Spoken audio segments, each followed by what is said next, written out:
Oh, hey. I'm supposed to be Avril Lavigne for Halloween, except no one can really pick up on it. I wonder why that is. Quick little jewel, okay? Something that I hope boosts your self-esteem and helps you take better care of yourself as you navigate this crazy thing called life, okay?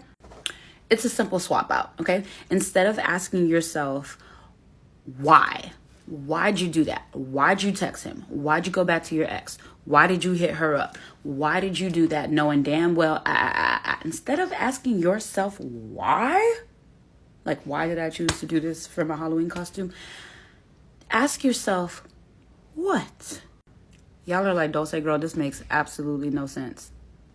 The reason you want to ask yourself what and not why is because why implies criticism, implies that you did something wrong, that you are inherently incorrect.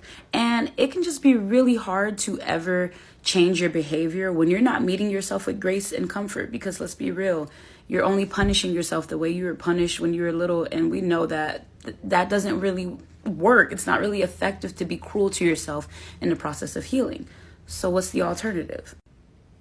I'm glad you asked. The alternative is to say what? And no, not like what were you doing? What were you thinking? Because then that would be along the lines of why. And we don't want to do that. We just established why we don't want to do that. What means, well, what were you looking for? So I had my therapist share this with me. And I think I love having a great therapist as a therapist, because if your therapist doesn't have a therapist, you need to fire your therapist. I digress. My therapist taught me to ask, what were you looking for in that moment?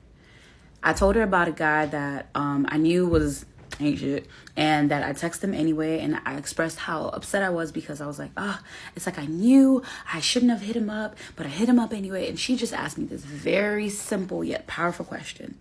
What were you looking for?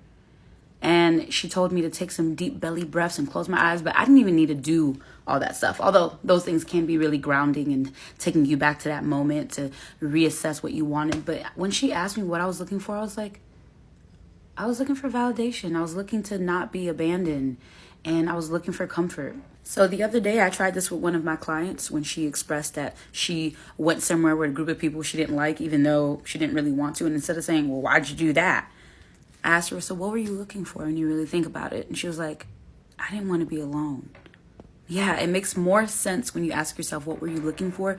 Because then you realize you're just a human with basic desires, and sometimes we don't know how to meet them. Okay, bye.